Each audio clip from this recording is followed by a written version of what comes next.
Hello everyone, my name is Notepad Anon, and I write games for fun. So, what are we doing tonight? Well, today.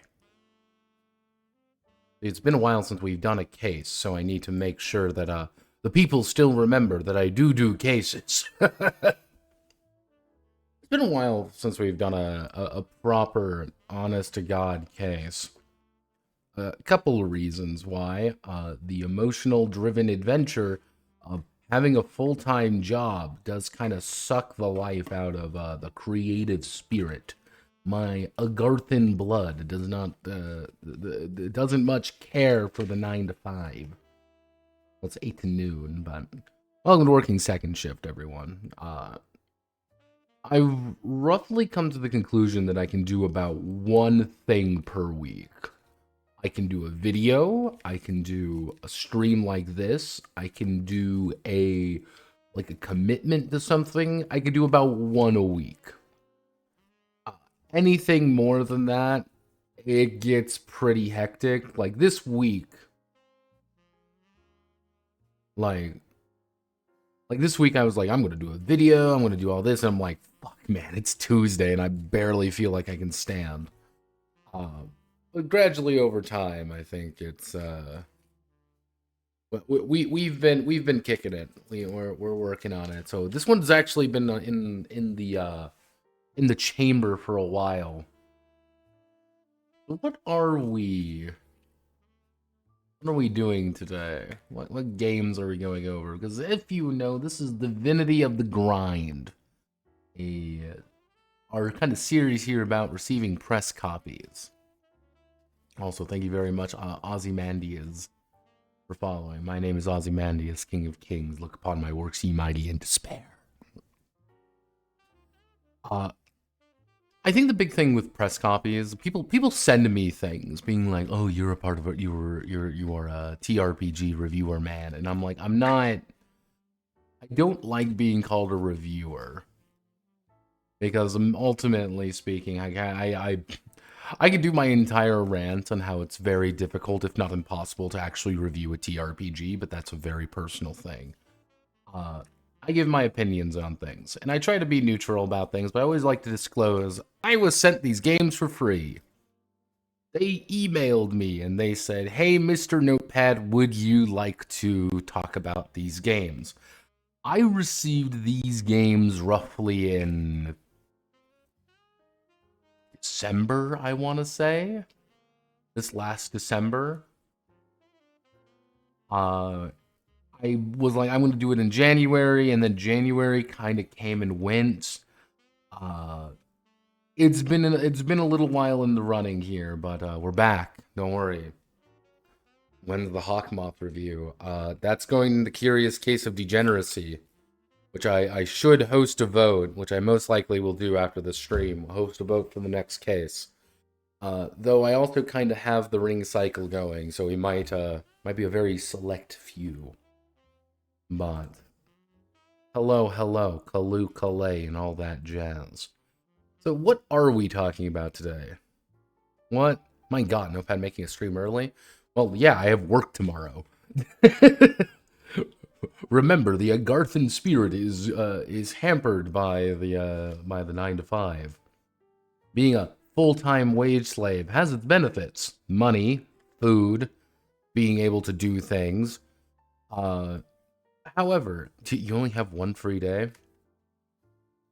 I usually have 2. However, Wednesdays are almost always do the laundry, fix up the, clean my house, take the trash out, which I have to do tonight because it fucking snowed yesterday. Becomes kind of like a maintenance day.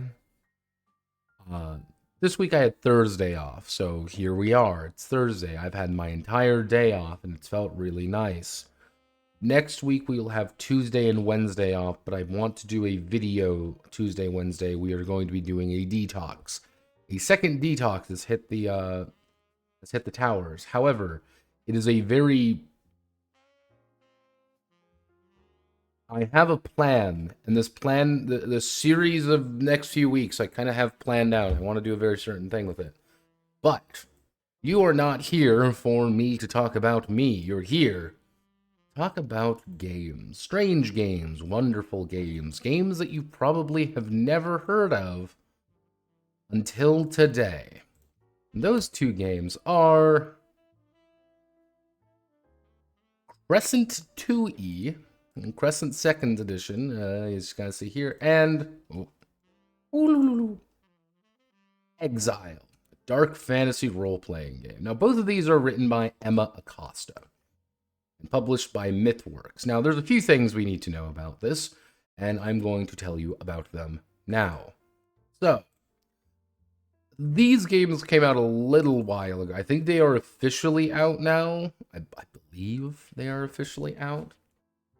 Now, if we just type in Crescent 2E right now, it's right on Itch. Itch is kind of the first one that pops up. However, you might also know MythWorks. Now, MythWorks is primarily a comics company. This is kind of the big thing when you learn about it. This is a comic company. They do comics and things like that. However, they have gradually shifted towards some games. One of those being, they're probably their most famous, being WildSea. I don't like WildSea. I don't like WildSea because I don't much care for it. That's clearly on me, and people are extremely mad about that. However, there's some other ones you might know of. Cyberpunk. You might also know of Slug Blaster, Kit Flick over the Quantum Centipede. Or maybe you're a Last Caravan kind of guy. You know, that one. Maybe Eternal Runes is coming out soon. Endless Labyrinth. They have a look. I think that's one thing you must understand. MythWorks is published pretty hard into this. They kind of know what they're doing with it. They have a certain look, and they're usually very... We are thematically strong, if that makes sense.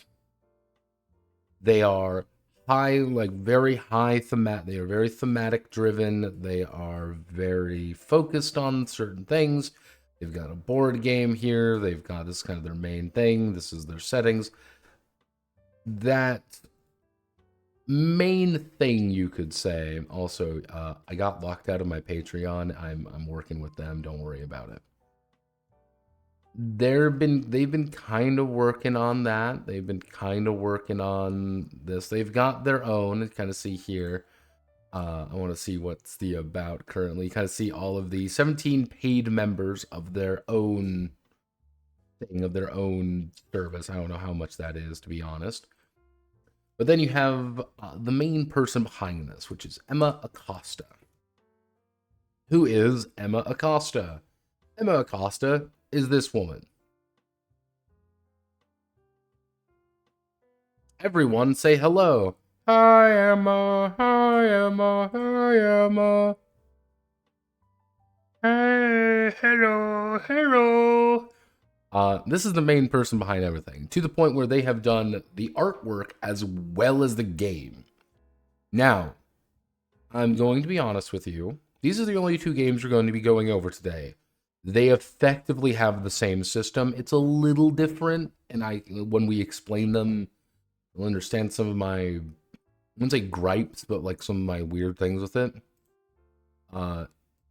Yeah, itch.io has a big thing now where going anywhere, you have to click on a few different things. So, Ema Acosta right here. Kickstarter, pretty standard stuff. Stop trying to log me in. That's not actually it. They haven't really posted anything since August. But Notepad, they have this game coming out. Yeah, but they haven't really posted anything. They're dead and they're awful and they're never going to be there. It's no. It's don't think about it like that, if that makes sense. You kind of got to think about it like they've got other shit to do. That makes sense, like me. Kind of even see here, Exile Digital Edition is out, April 5th, 2024. A lot of these games kind of came out a while ago. But what does that mean? Well, November 25th, 2025, these games are out now. They are fully published. They are fundamentally bigger, if that makes sense. These aren't itch.io games anymore. These are MythWorks games. They have a publisher. The book costs $43. This isn't like a little thing anymore. We've grown up. We have grown up now and kind of see a lot of, like, they're still pretty accurate. They're still pretty active on things like Blue Sky, and that's kind of the idea. Of course, Rascal News, again, I'm part of the blogosphere. Yeah, blogosphere still sounds like some variety of venereal disease, and I will never not say that. But, where are we, what is this game about? What are we actually doing here? It's safe. I think that's the thing you kind of got to know about Ema here is Ema's very safe. Nothing too exciting, nothing too weird. They're very... This is not Hawkmoth King. This is not someone losing their shit on Twitter. This is not someone who is having a fucking meltdown every 20 minutes. This is not someone becoming a hyper-capitalist. This is not someone interesting to talk about in this front. I used to do people always ask me, Notepad, why do you... What do I want to... Notepad, why do you talk about the creators so much? Why do you talk about the creator? Why do you talk about these things? The big thing which you must know about is that I think you can learn a lot about people, a lot about a game by understanding who wrote it. Because if you really look at video games, for example, video games have a lot of interesting people behind them. Tim Sweeney, John Sawyer, the fucking list goes on. If a game came out and said Todd Howard, you would know that means a lot. If the creator of Thief came out a new game, if the creator of Dusk came out a new game, we kind of have those dramatis persona. Movies, a new Martin Scorsese film. It's a new fucking Wes Anderson film. It's a new person's film. You see this with music. So a new artist comes out. Oh, Jay-Z dropped a new song. Oh shit, Joji dropped a new song. We have that. TRPGs don't have that as much. There are some big names that when they get mentioned, it's there, but it's usually... How do I want to word this? We cite Vincent and we cite the Baker family because they made Apocalypse World, which was an incredibly important game. Not a single other human being mentions the fucking Wolf Child or whatever the fuck it was, like Wolf Queen, I think it was. No one fucking mentions that game. No one mentions, like... There are some, like, big people, but very rarely do they get mentioned as much as others. I think this is kind of why I like going over them as much, because you get to learn a lot about people. You get to learn about who they are, why they do the things they do. And you can sometimes learn a lot about someone. And you can learn maybe some things that aren't too pretty about things. What have they worked on? Who have they worked with? OSR stuff. You see some Vampire the Masquerade things. Many things. I can find jack shit on Ema. This isn't just well, you didn't look really hard. Couldn't really find anything too fascinating. It's like things from four years ago. It's an illustrator. It's Exile and Crescent 2e. She is an illustrator. She illustrates things. I believe she's Portuguese, so she's European. And that's pretty much it. Nothing too exciting. And you know what? Sometimes that's not a bad thing. Sometimes it's not like oh no, this is a horrible, horrible thing. No, they're just there. And anything interesting? No. Anything fascinating? No. Is there controversy? No. Everything about this did the way that it was supposed to do. It's just $13 for the PDF, and it's there. It's there, if that makes sense. If we do like the Crescent 2e Kickstarter, for example, it barely shows up. It's like, yeah, we're crowdfunding Crescent 2e, and it's like, all right, you can back the campaign now on Kickstarter, and it's the Exiles dark fantasy role playing, and it made 14 grand. A blood-soaked point crawl. Is it a point crawl? No. I don't know why they're calling it that, but it's there. Exile, like this isn't. It's not really there. Very safe Kickstarter. It's very nothing too exotic about Exiles here, from what I saw, from what I was presented.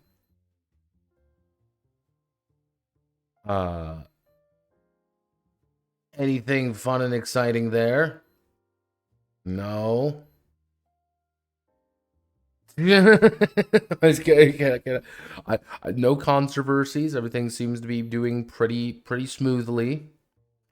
Some problems with EU shipping, but legitimately anything has problems with EU shipping. Everything is out. So where are we? At the end of the world. Here we are. And from the acclaimed designer, Ema Acosta.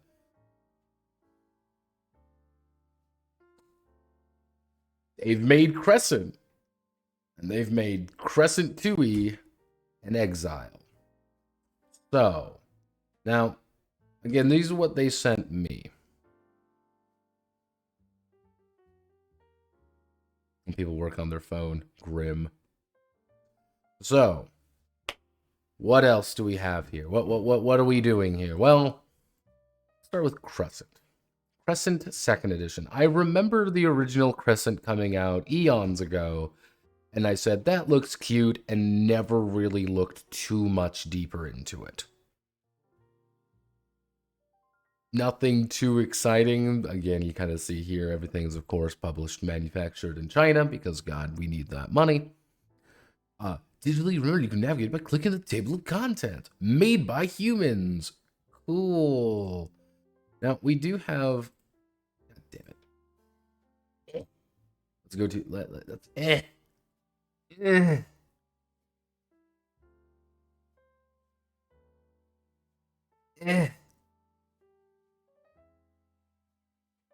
fucking click everything. Gotta click all the buttons, everyone. So if you go to crescentrpg.com, it brings you straight to the itch.io. And the play sheets. Download the play sheets. You will need the play sheets. I'm not gonna lie to you about that. Like, I don't think that's a controversial statement to say. So I'm gonna actually bring out the play sheets right here. And you might be looking at this in horror, realizing, notepad, are those cards? Yes. Yes, they are. They are cards, and this game uses a lot of them. Now, you may be thinking, Notepad, you are going to go into this game and fucking kill it. No. And there's a very specific reason why I'm not going into this game with a fucking knife and, you know, screaming for its head. So, very basic stuff here, nothing too exciting. Artwork is charming. I'm going to say that right now. It's charming artwork. It works pretty well. It knows what it is. So what is this game about? Oh, you could turn emotions into mechanics, and it's not.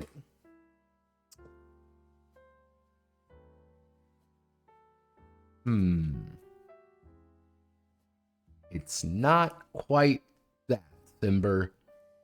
And part of me wishes it was, but I fundamentally know it's not. Because as we know with M, it's very basic. Nothing too exciting.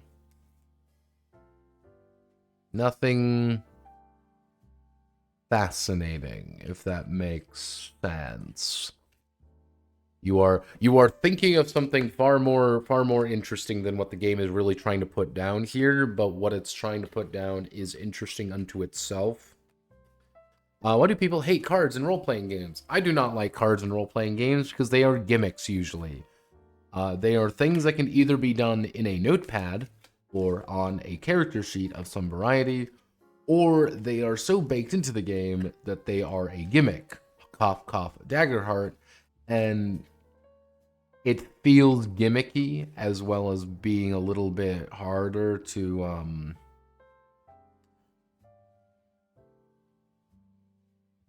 I hate any game that lets me swap out like abilities or swap out like innate characteristics about my character. It feels weird. Like in Daggerheart, for example, there's no reason why there are cards in that game. There are cards because it needs to be fancy. We need to be something unique. Why are there cards in this game? Well, we'll explain why, because it makes a little more sense. I think anyway. This is the important note here. This is the important asterisk. I think. But let's get to it. So, hoy, little one, believe it or not, you and your friends have just wandered into the strange world of the Daydream, an ever-shifting land carved of the wild imagination and whimsical dreams. Sometimes the Daydream can take the form of ample, glimmering sea. Other times, it presents itself as a dense forest so thick you can hardly see through its leaves.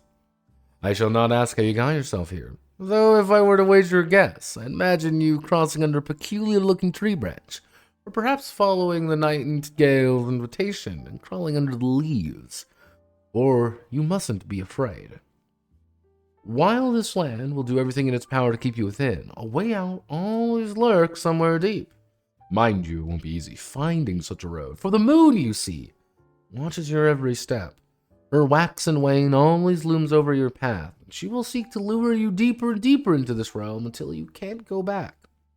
Alas, you may just manage to outsmart her. Follow your heart, make acquaintance with the wisps you meet along the way, and, with some luck, you may be home in no time. Got it? Then buckle up.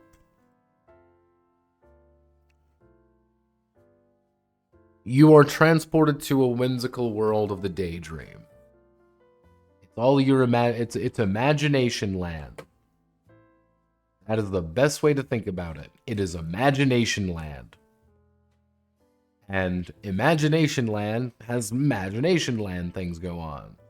Now, the important thing you must understand with this game is that you are not adults. And that might be something coming difficult for all of you, being old, bitter men. Daydream Isekai, Alice in Wonderland, same beat. Kind of Alice in Wonderland-esque. A little more whimsy. If the term overly whimsical should be in your lexicon for this game. Very whimsical, overly so. So whimsical, in fact, kind of rolls around into being its own kind of sensical. It's a cartoon. It is the fucking D&D cartoon. Think about this game like you are playing a cartoon circa 2016. We need some friends, we need to play. Generally speaking, there are two characters. There are kids, and there's the moon. You roleplay a rascal ready to explore the daydream. Or you roleplay as the many with that call the daydream home. In short, the moon's a bitch. Kill it. You have to kill the moon. The moon is trying to kill you. But not really kill you because, you're kids. You can't kill kids. I think the idea, you have, the wisp. What are the wisps? The wisps are things that want to talk to you. They're funny. They're little, oh, it's the funny snake that lets you roll on it. Oh, it's the monkey in the band. Oh,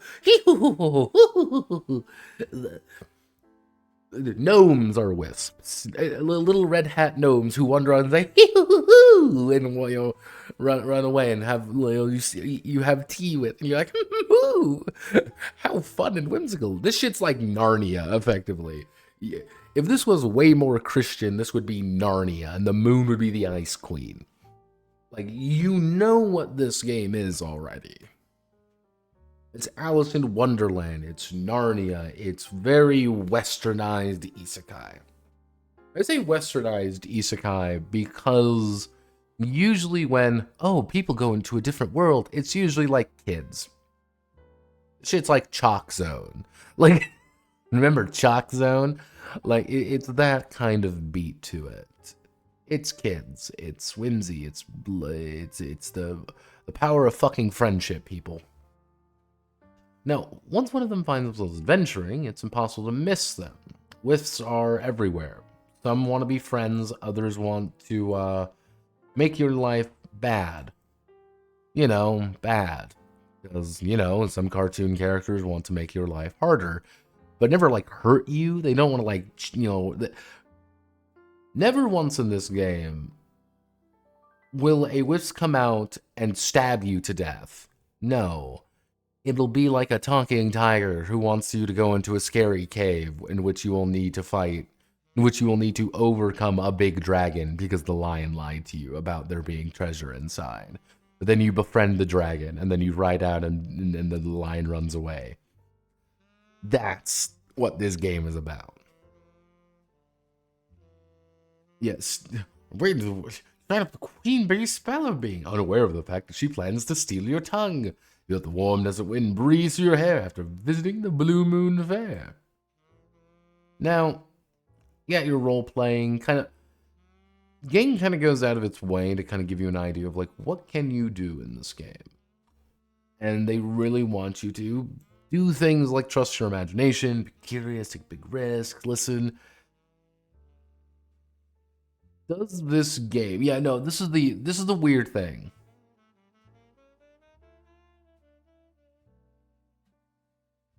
I think the thing, Simber, is that you're looking at it from a... Simber, you are looking at it from an adult perspective. And I think this is one of the hardest things with this game. You are looking at it from an adult perspective. Every story like this must have the twist. Every story of this this must have the actual deep, dark underbelly. The subversion of expectations, right? Because that's what adults use. Adults subvert expectations. Oh no, my family's getting a divorce. Oh no, my dad is dead.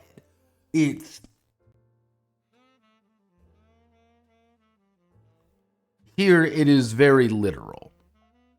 You are trapped in oh no, you're stuck in the dream world. Haha, but everything's funny and silly and we don't really think about it, and that's the point.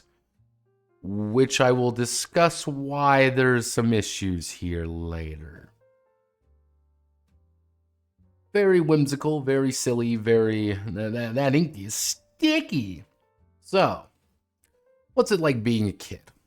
Well, or wandering into it, you heard stories, the rustle was birds into you, and you decided to go and find out yourself.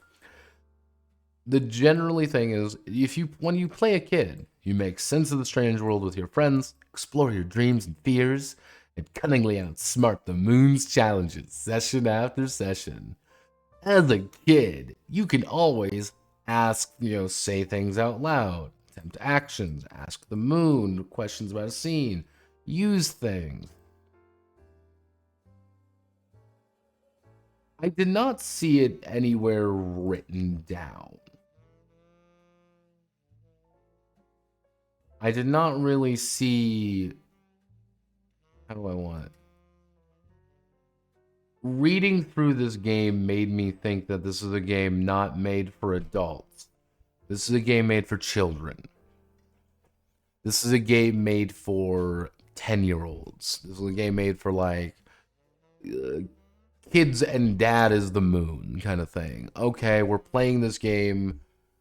Hey, Dad, Mom, Dad, I want to play a role-playing game. Okay, cool. We're going to play Crescent 2E. You play a kid, I'll play the moon. And, like, you have that... You need to tell someone who has never played a role-playing game they can do things like this. Where you can... You have the rule saying you can ask the GM, you can ask the moon questions. Because if you really think about it, if you just play video games, you can't ask characters questions. You can't just say, why the fuck is this going on? That's not how it works. I can't ask Crash Bandicoot his thoughts on the fucking scene. That's not the point. You can't ask Mario what's his emotional, driven adventure going on. No. That's not the point. You always say it, though. You have a power over that. Kind of like Ryutama in that regard. And what I mean by Ryutama is, like, Ryutama has a lot of mechanics which are things that we would just naturally assume in TRPGs, but they say it because if you never played one before, you wouldn't. If you play a certain, like, Ryutama, you realize there are things in there that you would naturally assume. Of course, in an RPG I can just say whatever I want, I can do all these things. But if you've never played one before, then no, you probably wouldn't know that. I think that's kind of the same thing. Well, you just want to play D&D with the kids. Younger kids can't focus long enough to play a TRPG. I think kids can. That's why I say like 10. 10, 11, they can focus. They can do it if they're invested. This game is very forward, very active, and very short as well. It's a very short game in that regard. So, we got our character sheets. Wow, cool. We got to have our dice, and we got to have our notes, and, well, I think we need a friend here, and our friend is going to be Jonah. Hello, Jonah. How are you doing? So this is Jonah. And as you can kind of see, he's got his character sheet. And you also see anything with around the black card. I don't know. I think the font got fucked. Anything around the black, that is a card. This is something that we have cut out from the game supplies, and I can hand to you. If you are a little kid, having a card like this helps, because you don't have to come up with something, you just have it. Even if you just draw it. Very tactile, very... there. You can touch it, you can feel it, you can bend it, you can put it somewhere, you can put it down next to you in your character sheet, you can flip it over if you want, you can draw something on the back of it. Very tactile game. And a lot of this is pretty basic stuff, to be honest. Nothing about this game is complex, but I'm going to, let's run through our basic cards. Because we're going to be using a lot of cards. Character cards and play cards. So, what are our character cards? Who are we? Well, we've got our upbringing card and a compass card. Our upbringing is who we are. We, Jonah here, is the woodworker's page. He starts with 2 traits, craft and mend. We have an item, which is something pointy. So what do we have? D4 craft, D6 mend. Easy. And what's something pointy? Well, it's something pointy. A shovel, shears, a handsaw. I don't know what it is. It just is. We can carry 3 item cards at any time. And if we want to carry more, if we have 4, 5, 6, 7, 8, 9, 10, 11, 12, we block traits. These aren't very good, but sometimes items can be handy. And what do they do? This. What does something annoying do? This. Do they do anything else? No. Unless they are in... I think you have seen multiple baby first RPGs. Yeah. That's what... when I first started reading this game, I'm like, shit, this is going to be one of those terrible games. Then I kind of realized, like, this is a game for kids.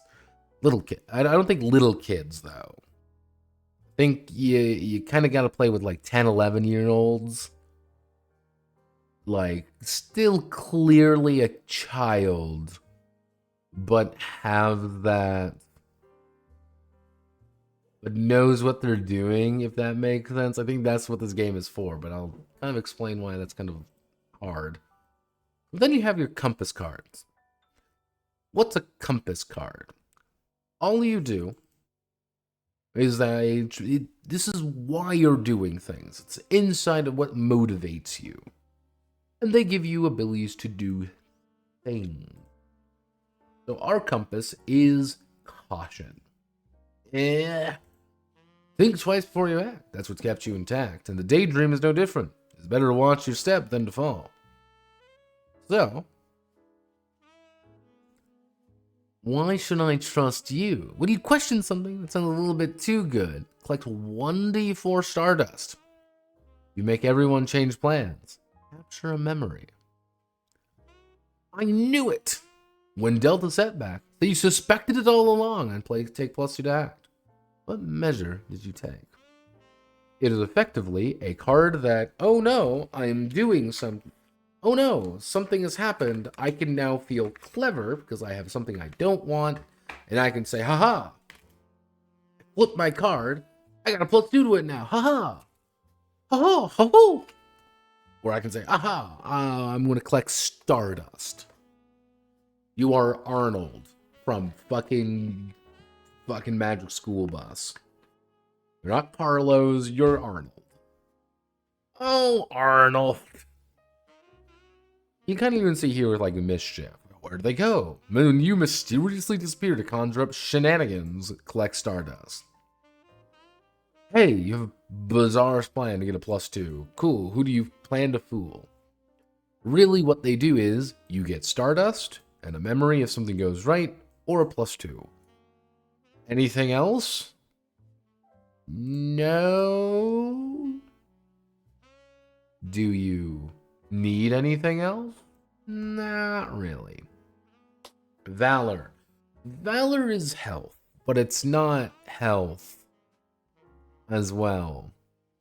Valor is things going wrong. It's bravery and willpower. It's a very tactical way of saying it. It's not blood and bone, if that makes sense. When you reach 0 valor, it's not necessarily you've been stabbed to death. And I really don't think they should have used withstand dangerous stuff like being attacked by a monster or something. No.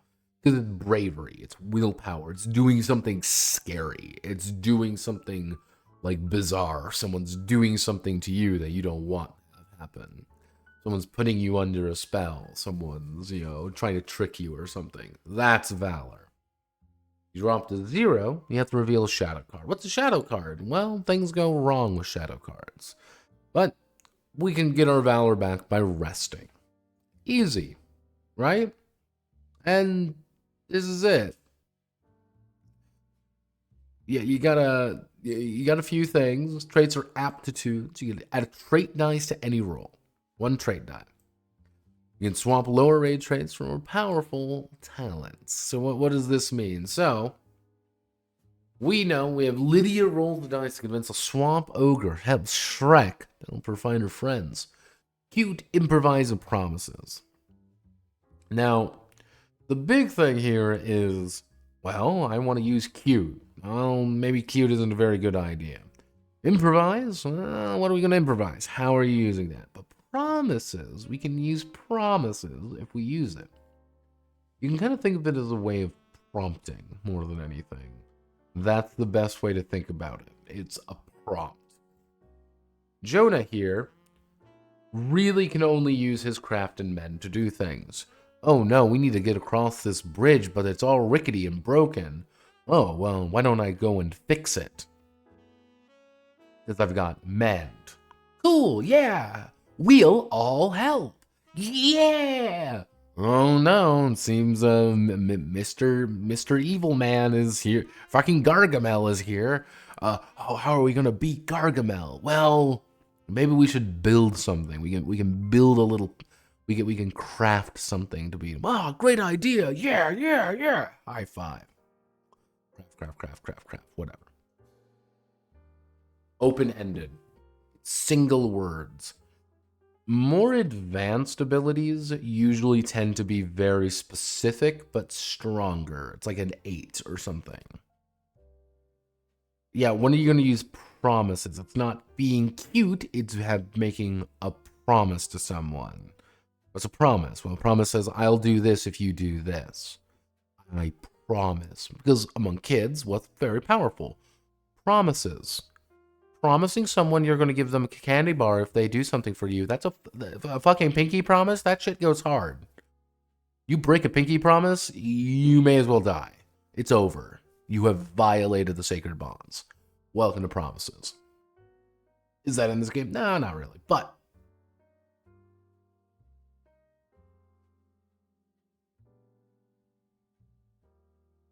very simple there. Kind of the idea of like the item cards, very easy. It's like if you have an item card, for example, we have something pointy, and I can say I have my, I've got my pocket knife that I use to fix things. I'm a woodworker's guy. I got my pocket knife. I have a pocket knife. What can I do with a pocket knife? Well, I want to, well, if I've got my pocket knife, that means I can cut something. Oh, cool. Well, if I've got but maybe it's a handsaw. Maybe I have my garden shears. If I have my garden shears, I can cut things, garden, or do something like that. As an adult, well, I need to get the best pointy. What's the best pointy object available for what I need to do? Well, a shovel's kind of a universal. I want an entrenching tool because an entrenching tool is universally great. Can't think like that. Think like a kid. Ah, cool. I've got a handsaw. Can I handsaw the bridge? Yes, you can. To stop the enemies. Oh, yeah. Cool. That's what you gotta think. We're grizzled old men and can't do that very well. But I also have something annoying. Oh, I've got a slingshot, a boomerang, a horn. I've got something to do something. I'm Bart fucking Simpson. Good idea, bad idea. Well, it's your choice. What do you think? I don't know. There's ways of approaching it. There's ways of looking at it. And what do? They do nothing. They give you a +1 on a roll if you exhaust it. Oh no! Or can you cut the bridge in time? Oh, I want to use my handsaw. Cool. You exhaust it. You can't use it until you get it back. But you get a +1. Which +1s do go kind of far. Not as far as you would think. There are trinkets, which I'll look at, like, I'll give you an idea. Let me find a trinket real fast. Where's a trinket? Ah, here we go. Like, this is a trinket, for example. Wayward knots. Untie one knot to wrap to one knot. Untie one knot to wrap to the other knot, wherever it may be. Or the feather hairpin. The next thing you touch becomes light enough to hold. Duration unknown. They still do this, but now you have a little bit more of an implicit thing to do. Ah, cool. I've got the Stormbringer Pebble. I can make it a storm. Uh-oh, though, but it's a really bad storm. Oh, no.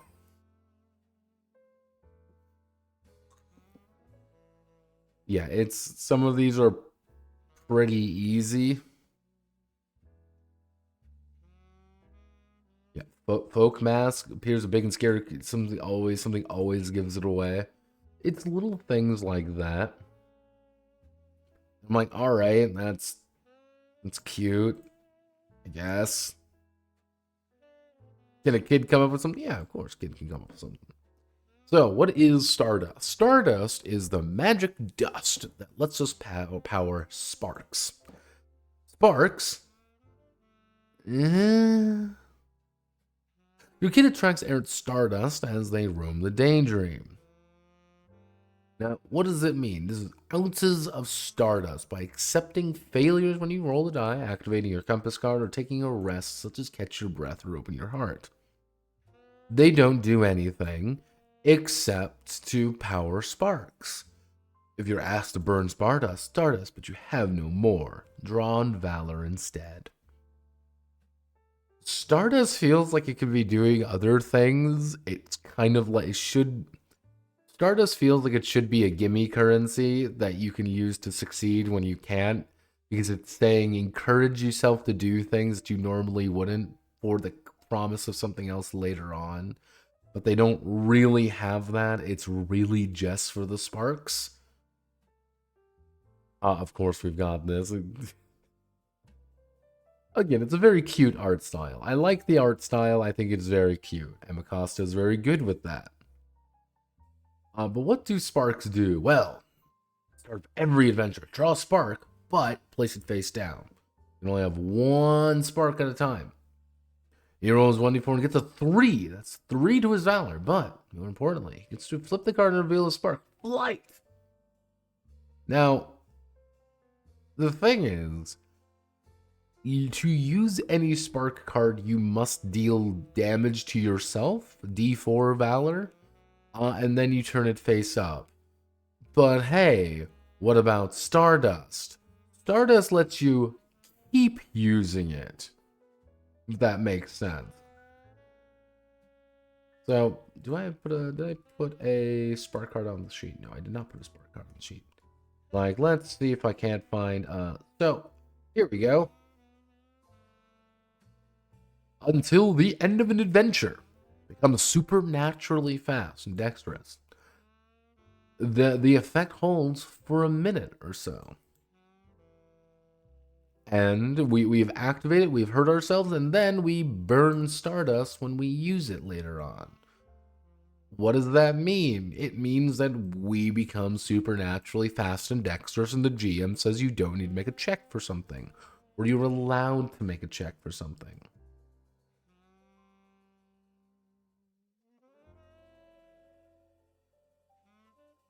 Yeah, for stasis magnet, no. No. Dream up in an imaginary friend that can do things for you can't do, or know things you don't know. They vanish after a couple minutes. I think like some of these work pretty well, and they're fun and they're interesting. Others of them just don't do much. I like sparks. I don't like how you are punished so fucking heavily for using them, though. I think the thing is that you should feel active in acquiring Stardust and using the sparks. I want to use as many sparks as possible. Awesome. I want to use my spark to do things. At the start of every episode, at the start of every session, awesome. I can now shapeshift. Oh, cool. I can now fly. Woohoo! Yeah, okay, cool. That's fun. That's interesting. Mostly because you don't know what it is until you have it, and then you have to improvise. I don't like it how it kills you. A lot of things can deal valor damage. And D4 valor doesn't seem like a lot, but you have 5 of it. If you take any valor damage, the value of using a spark goes down because now you have to deal with his shadow potentially. And kind of that vice versa. If you use a spark once, you may not feel tempted to do anything risky again because You have 1 valor left. You have 1 health left. You have 1 thing left. And it feels weird. But, uh-oh. Shadow cards. What happens? Oh no, when you draw one at the start, you put it face down, you don't know what's going on, you drop to 0, we've got to incorporate the trouble now. Well, if we look down here at some of our shadows, oh no. The imp. You know, we'll use the imp. A folk creature you've been cautioned against makes an appearance. Turns out to have been a wisp all along. What's scary about it? What does it do to bad children? Draw Bewitched from the condition deck. This is, yeah, it's not a deck, it's 4 fucking cards. Oh no. When you act while holding this, flip a coin. On heads, draw on a valor to act. Beat swap, you move against your will, your mouth becomes a parrot's beak. When you break free of this curse, capture a memory and discard. Oh no. Do a lot of these boil down to just take a condition? Yeah. Again, this is one of those things where it's like you could probably put this on 1 card to make it easier. Because, like, what does an Echo do? Target of attention. What does a Nightmare do? Terrified. What does Treasure? Burden. What does Boogie? On the line. Each of the shadows give you a condition. That's it. Something goes wrong. Don't hate it. Don't think it's a bad idea. It's just a bit strange. Which leads to fainting. If you get your shadow card, you replenish half your total valor, which is 2. If your base amount, you recover 2 valor. If you go down to 0 again, you faint. Fall on your ass, you are knocked unconscious, or you waken later in the adventure, or next time you all take a break or rest. That's it. You do not die in this game. Is that a good thing? Yes. Do I care for it? Yeah, I think it's fine. It is what it is. It knows what it wants to be, and it says you don't die because you're a bunch of fucking kids. You are a child, you are a kid, and you are a squid. That's still a joke. So, what are memory tokens? Hey. Memories are moments born during play that linger with you. You accumulate memory tokens over the course of your adventure. Spend them during rest to grow stronger and wiser. Not without also sparking some lingering change in the daydream. What does that mean? There's scribble, by the way. What that means is memories are XP. You get XP by doing things, usually by having conditions and getting rid of it. Alternatively, you might get memories for doing things. Hello, phone. And if you are ever in doubt, write it down in your diary. My mama is texting me.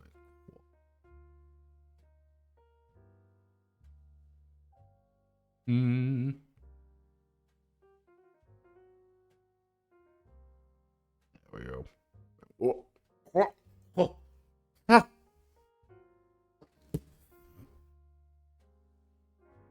Ooh. And that's how memory, like, the diary doesn't do anything. It's not like, oh, I get a bonus if I do this. Oh, no.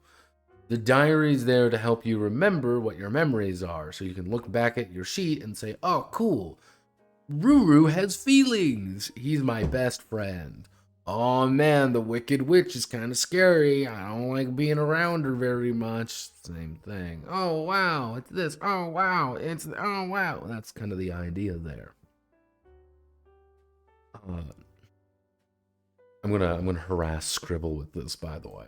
So give me a second. I need to harass Scribble. Wonk.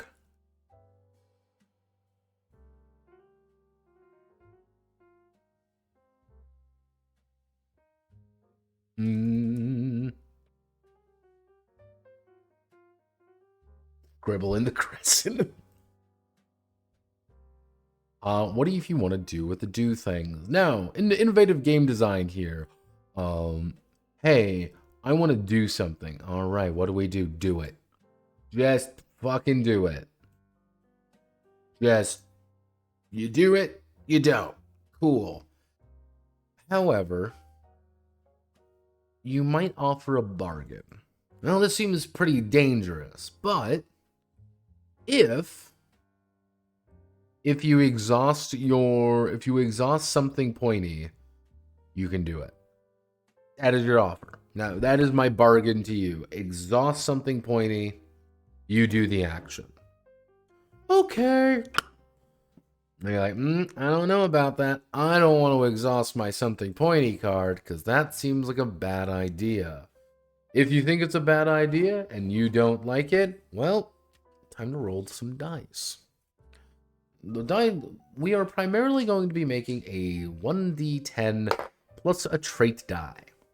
And then maybe adding some modifiers there. Most of the time it's +1. We can get a few +1s. Mostly.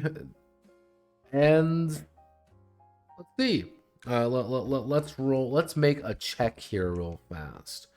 We have our, we'll say we have a men die and our base die. All right, everyone, are you ready? Let's roll the dice.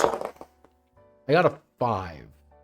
I collect D4 Stardust, and I don't do it and face a setback, or I do it and have 2 setbacks. Oh.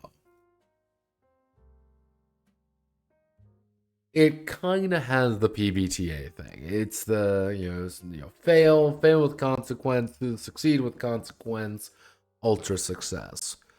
But it's just D10 plus a die. Normally, though, you're not going to succeed at most things. But you can even if you're rolling raw, you are rolling completely raw, you have a chance of a natural 10. And if you roll a natural 10, you get memories. You get XP for doing that. If you succeed, but you have about roughly, you got about a 40% chance of succeeding. Raw. I got a D6 here. That D6 increases my odds exponentially. Even a D4, even a D6. I don't hate this system. I think it's actually pretty nice. It's a nice and easy system there.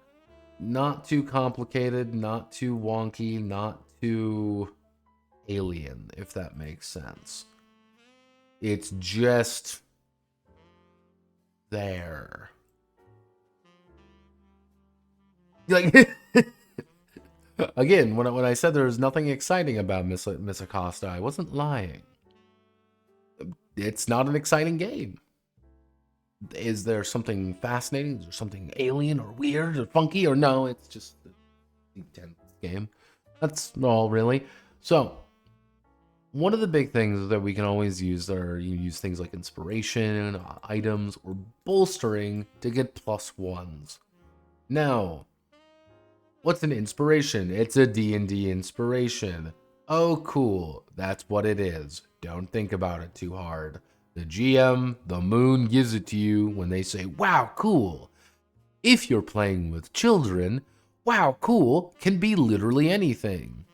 Playing with adults, it changes the dynamic a little bit more than. Or alternatively, you can do a bolster. Bolstering is saying, well, I want to help my friend out, so I'm going to bolster them by putting myself in danger to help them. You do this by getting your shit rocked. D4 fucking Valor again. D fucking 4. With the numbers being as low as they are, you run into a weird situation where, roughly speaking, you get about like one of these actions. You get like one. Oh man, I want a bolster. Cool, you are doing a bolster. You can't really bolster more times. It's a +1. It doesn't feel that impactful. I wish it was a bit higher, but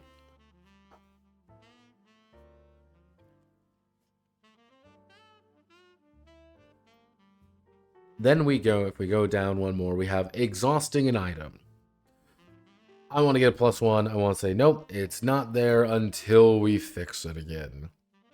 Cool. That's really it when it comes to that. Then we have resting. We sit down and we say, I'm gonna rest. We get to take some rest actions. Oh, wow, let's relax. What's everyone doing? Oh, let's roll the dice. Oh, let's see.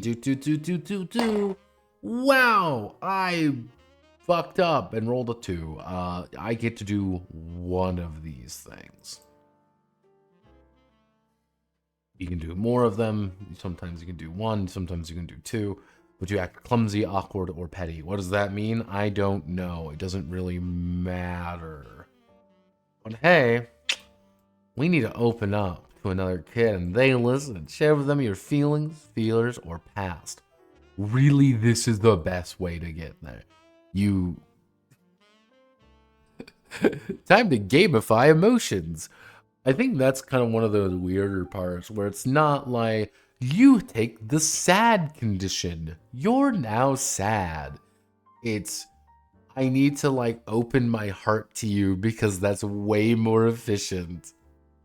It's way more efficient to do that than catch your breath to recover all our valor. Like, why would you ever select this when you can open your heart to your best friend and get everything back? It's great. Good Kagura botching.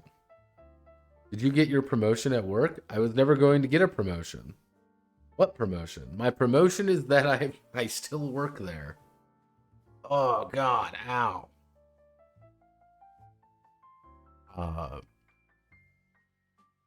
So we kind of go to like, we're finishing all our valor, we resolve conditions. How does their care hurt?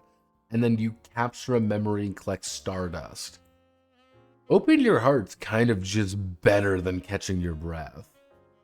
But catch your breath also is like, oh, we can now relax more, maybe, you know, just there. Well, we gotta sneak off alone in search of help, an item, or an answer. Well, we gotta find something cool. And then we have growing up.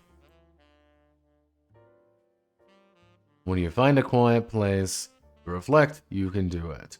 So, then let go of your memory tokens to any number of the following. In a pinch, count 2 stardust as a memory. So, record a new D4 trait. Draw a utility or something new from the item deck. Draw a trinket or something strange from the item deck. Swap an old trait for a new one of equivalent value, or trade for one of greater value. Or add +1 to your max valor up to 7. Now, I think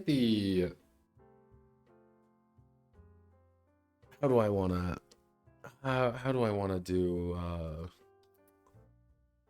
effectively what you do is you gather to the best way to think about it. Notepad. I want a D8 trait. Cool. I want a D8 trait. What do I need to do? Well, a D8. I want to get to a D6. We start with negative. We start with a memory. One memory. One memory equals D4 trait. So that means. So if we want to upgrade that, that means we got to do that times 2. So 2 memories. We need 2 D4 traits. Cool. Then we need to do 3 memories to convert those D4s, which is 2 D4s, into a D6. 3 mems. Now, in total, we have spent 5 memories acquiring a D6 trait. Now, to get a D8 trait, we must do that a second time to get another D6 trait. So roughly, a D8 trait costs 10 memories. roughly speaking, if we do everything very raw. You don't get memory. You get memories often enough, but maybe not like at a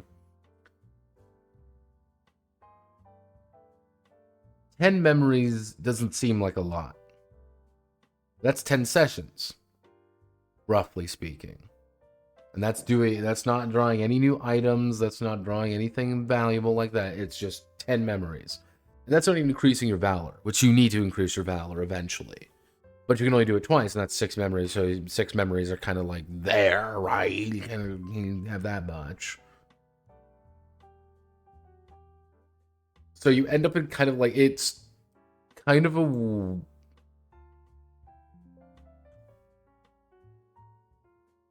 To get up to there, it's difficult, but technically you can get a D10, but getting a D10 would be 20 memories, which roughly speaking is 20 sessions. Ironside asked, he misunderstood something. No, there are no promotions. Notepad does not get promoted. Okay, this is an aside because people asked about it. So, technically, I work at FedEx. There's a bottom rung employee. Then there's a lead consultant. I am here. Above me would be the assistant manager, and then the manager, and then the district manager, and then we have the regional manager. I'm here. I got hired to be in this position. I am technically above the bottom rung people. However, I've realized that half my store is effectively lead consultants. Well, even though we only have one assistant manager, because the people who should be assistant managers don't want to do it, because they don't want the responsibility. So I say, Zam. I've also realized, in a bizarre twist of fate, nearly every single manager in that hierarchy is a woman. I don't know if this is important, but I think that's interesting. So, we have made it here, and yeah, that's it. That's it. We've done it. Good job.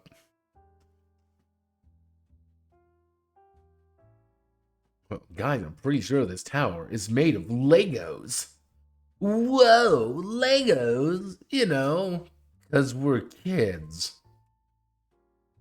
As the moon. Hey, you're the moon, right? As the moon, you pen a whimsical world, constantly surprised by the kids' actions. Strange and charming was as extravagant and mysterious as the world. Ask questions. Don't plan. Be transparent. Be mysterious. Ask questions. Keep pace. Pass spotlight. Be honest. What does that mean? Be a GM, but also play kind of a theater kid GM. But if you're playing with little kids, that's really what you should be doing.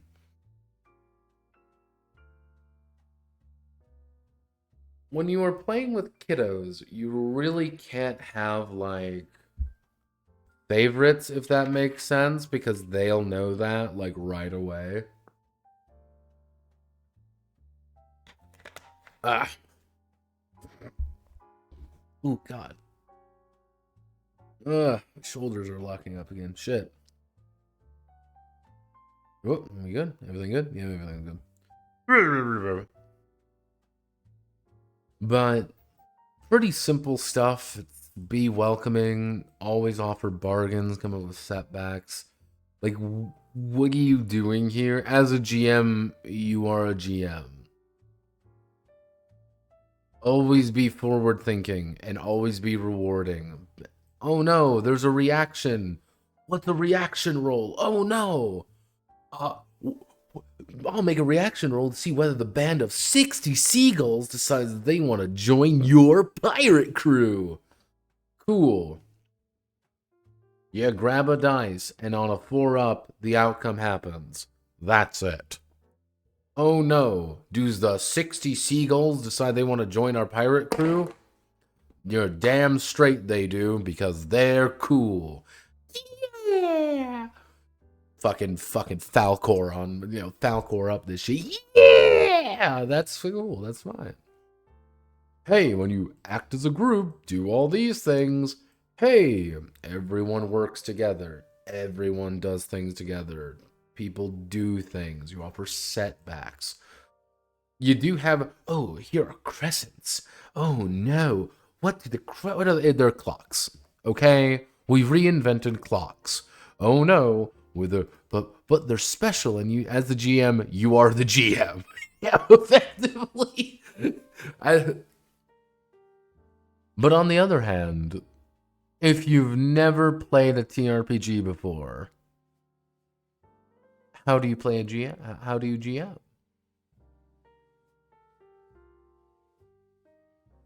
It's a fascinating question.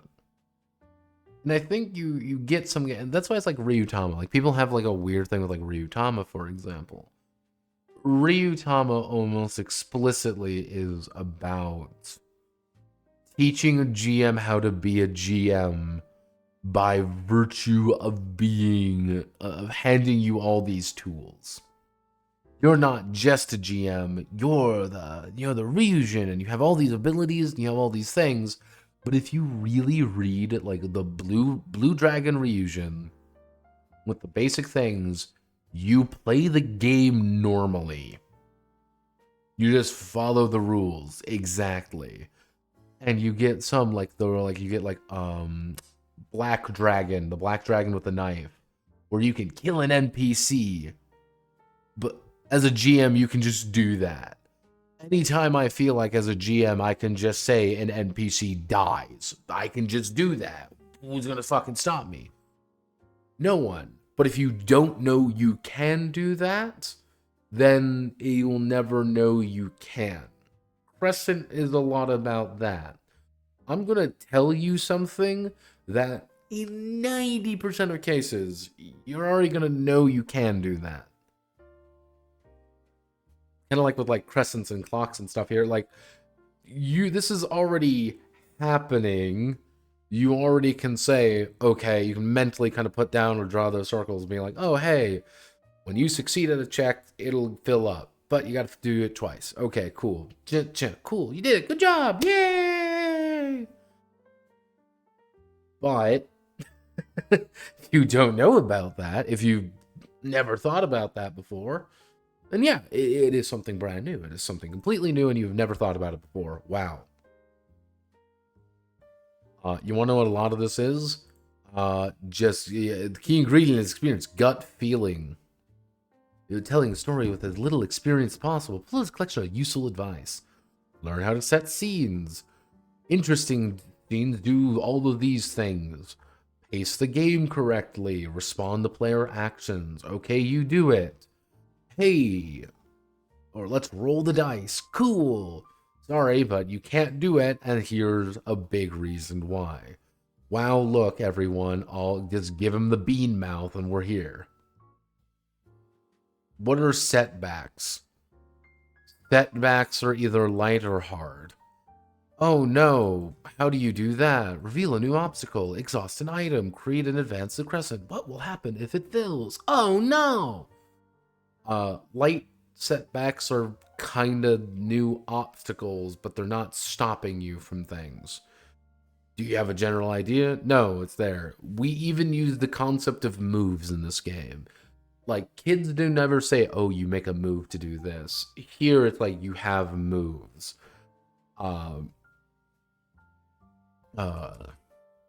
Session moves.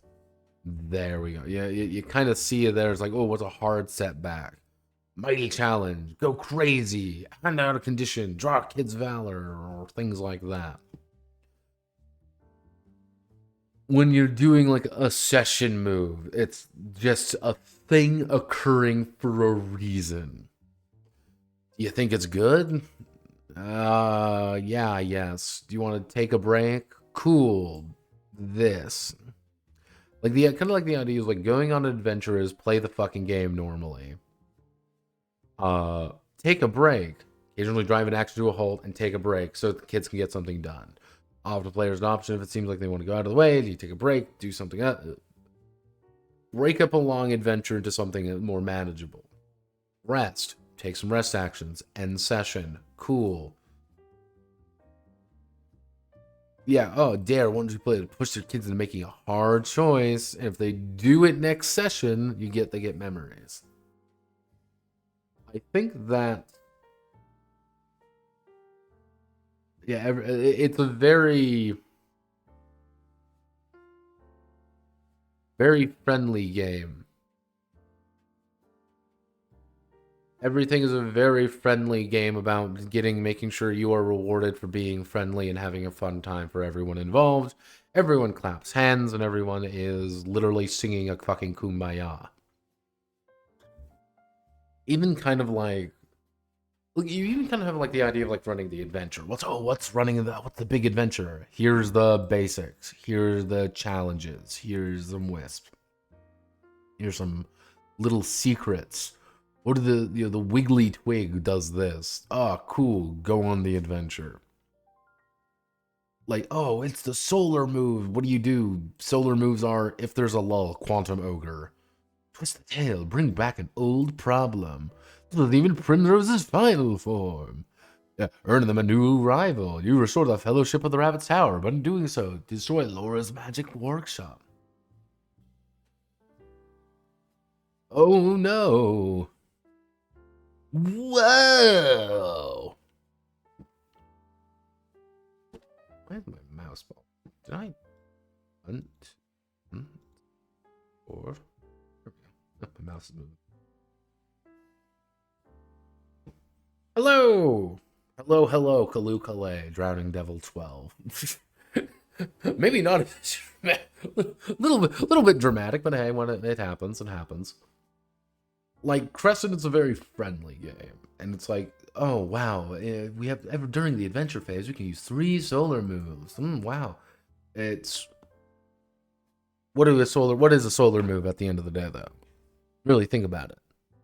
It is making sure people do things during a game. They're like, oh no, everyone's standing around picking their nose. What do we do? Force a tough choice. Oh no, everyone's standing around doing nothing. Twist the tail. Oh no, we did a thing. Now what? Earn them a new rival. Well, good job. You have problems now.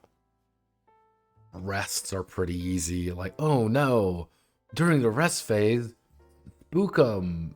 Friends. Flashbacks, daydream change,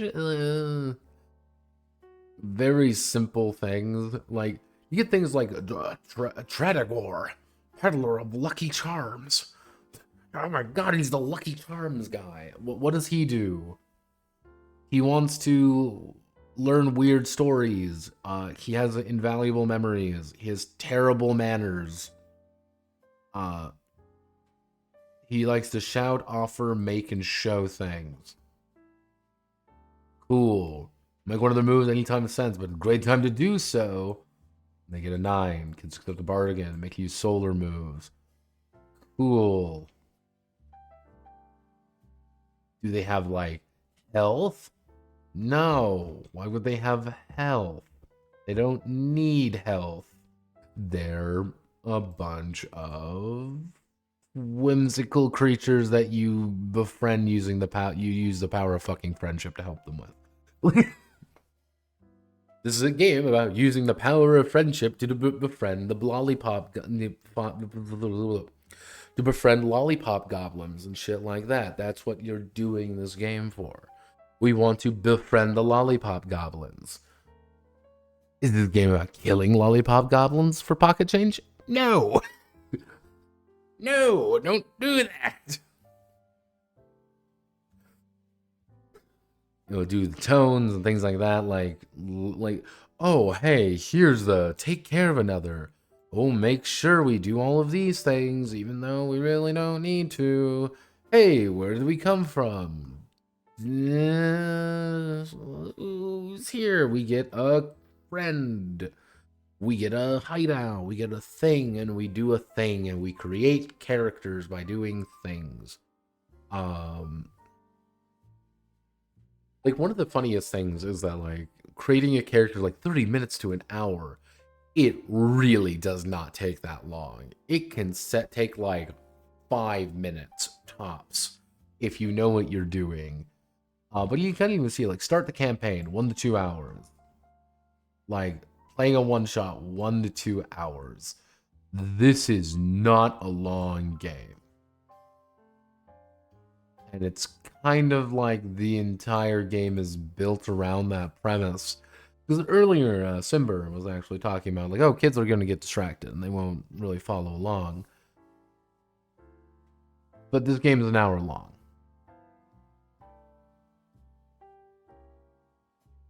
Two hours. You get a kid, hour and a half. They're going to be able to listen and they're going to be able to follow along and they're going to be saying, oh, that was a lot of fun, and then leave. Beginning, middle, and done. 3 things go on. Cool. Very easy in that regard. Ironside, we are talking about a children's game with children in it. I am not going to say that.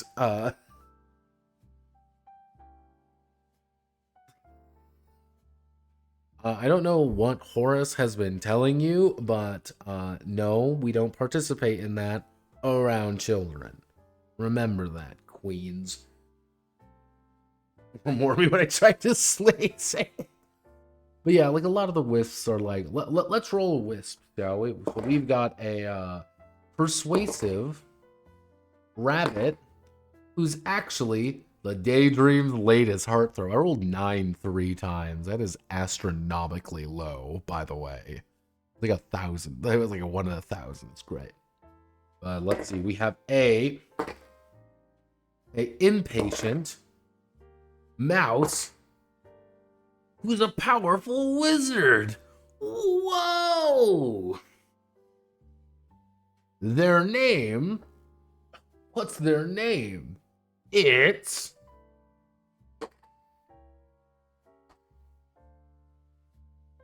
Yes, let's see. So it is, we're using the 3 and... Prunella. Her name's Prunella. Wow, it's Prunella. Wowzers. Oh yeah, we got all of this. Also, whoever designed their tables should be shot for their crimes, by the way. I think it's supposed to be like...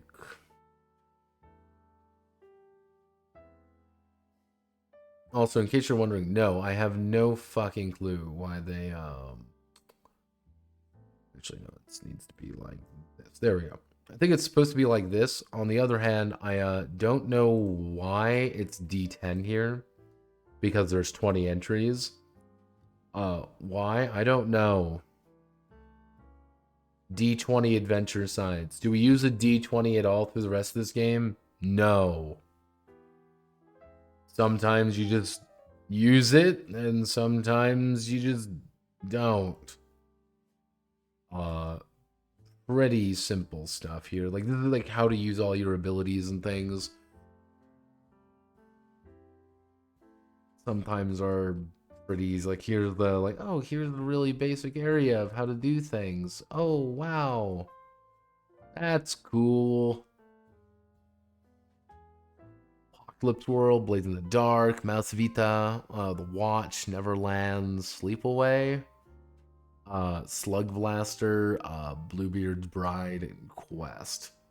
Which I don't really... I don't really see anything. So, here's the thing with Crescent. Do I like Crescent? No. It's actually that's not the right way of wording it. It's a yes and no. Do I like Crescent? Myself? No. I don't like the pitch, really. It's not my thing, because it's difficult for me to roleplay children, because I'm an old man. I'm an old, bitter man who hates people. I'm a fucking misanthrope, and I don't like anyone.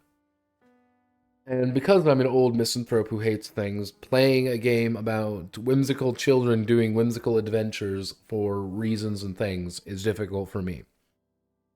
Do I not like this game because of what it's doing? No. It's a game for children. It is a game trying to make. It is a game for children playing with feelings, but it's very basic math, really. It is a game of very basic math and teaching people how to play role-playing games. At the end of the day, it's a game about teaching people role-playing games. If you know how to play role-playing games, if you have played them before and you will play them after, you already know how to play this game really within like 2 sheets. Honest to God, honest to fucking God.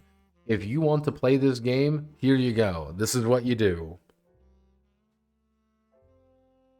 Like, this is really all you need to know, and you can kind of intuit.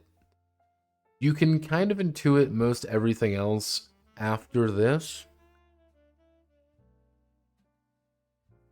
Which is a weird thing to say, but you can kind of intuit the game from the play sheets and things like that. You can just say, okay, I know what this is because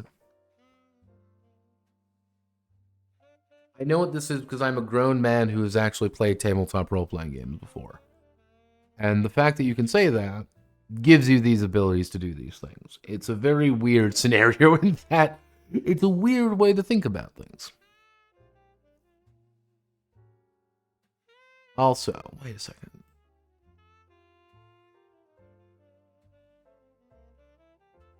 Wait a fucking moment.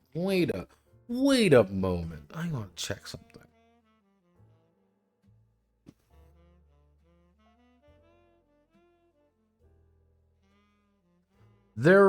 Why are they different?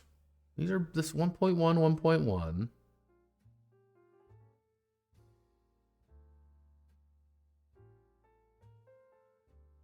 Did they change them?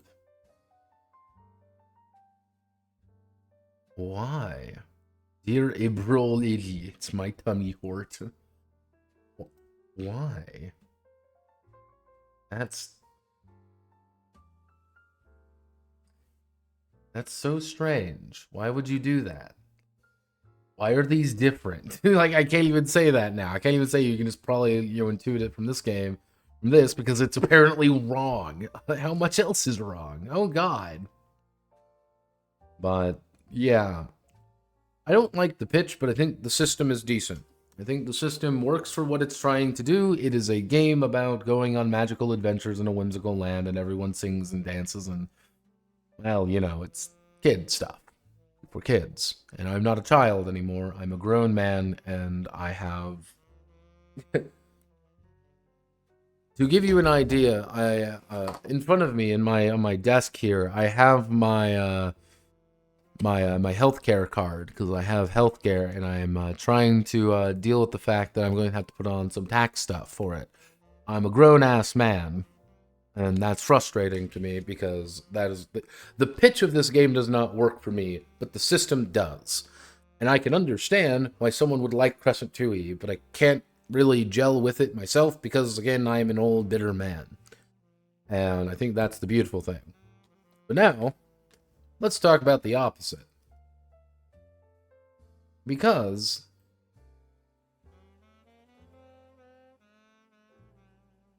we've got Exile. But before that, bathroom.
Hello.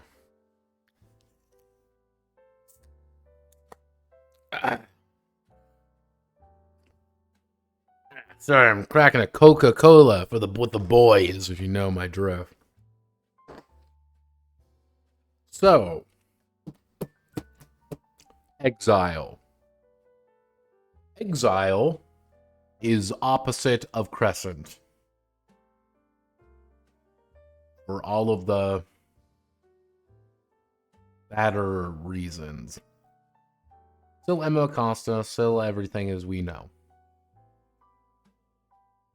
Now, interesting thing. If we go down here, this looks very similar, and truth be told, yeah. At first, when I was first reading this game, I genuinely thought it was going to be the same game. I genuinely thought it's not the same game, and I'm curious to why. If that makes sense. So,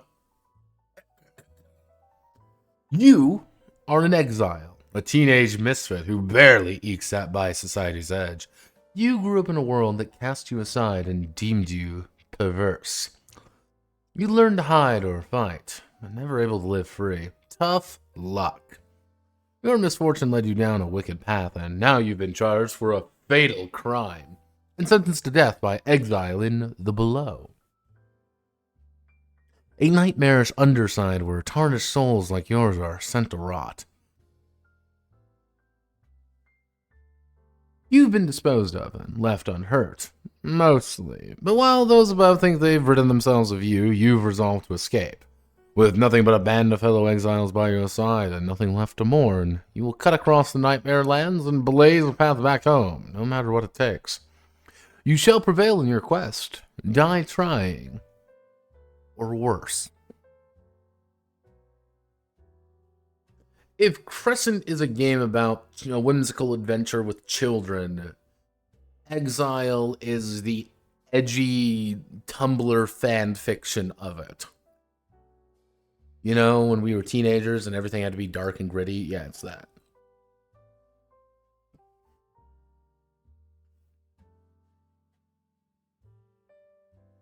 So, who are you? You're a guy. You've been banished to the below, the worst thing. Thugs and bandits too, just like you, have been banished to the below. Now, you play a brat at the fringes of society, a heretical scribe, a cowardly scryer, a sewer rat. No matter your station, all of you have failed to live up to the demands of your social order. Exile is simply the latest turn in an already pitifully, likely short-lived memoir. The below sucks. It is full of horrible things that want to kill you, and if they don't want to kill you, they probably want to carve your insides out and wear you like a skin suit. It is also a place where things go wrong. If you're to escape, it will be by the ill-conceived maps, dubious advice, and plain guesswork. Effectively, it is whatever you want it to be. What do? Well, trying to fight your way through it. And you're going to be delving deeper and deeper into the unknown, trying to find your way out. Or camping, trying to play out the fleeting moments of mishaps. All while crying because you're all a bunch of fucking bitches. You're a bunch of little pansies who get scared at anything and start bitching and moaning about it. Collaborative world, player-driven objectives, coming-of-age story.